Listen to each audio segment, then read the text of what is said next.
হরে কৃষ্ণ, চলো আজকে ভেন্ডি আলুর রসা বানিয়ে নিই ভগবানের ভোগের জন্য। রান্নাটা করার জন্য প্রথমেই তেল গরম করে আলুগুলোকে মোটামুটি 50% মতো ভেজে নিয়েছি। এই পর্যায়ে আলুগুলোর মধ্যে দিয়ে দেব লবণ আর সামান্য পরিমাণে হলুদ।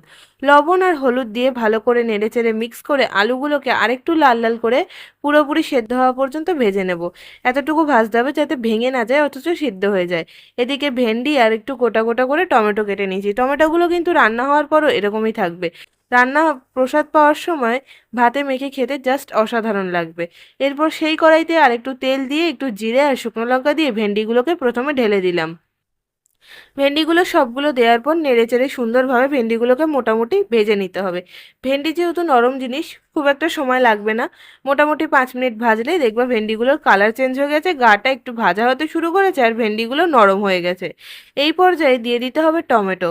টমেটো আর লবণ হলুদ সবগুলো একসাথে দিয়ে এই ভেন্ডিটাকে আবারও নেড়েচেড়ে ভালো করে ভেজে নিতে হবে। ভেন্ডিটা ভাজা হয়ে গেলে দেখবে কড়ার গায়ে এরকম ভাজা ভাজা ভাব হবে, একটা সেন্ট বেরোবে ভাজার, ভেন্ডির ভাজার মশলার। সেই সময় দিয়ে দেবে আলু।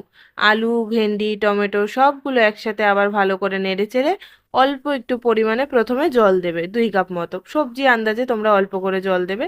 দিয়ে তার মধ্যে দিয়ে দেবা পরিমাণ মতো হলুদ, লবণ।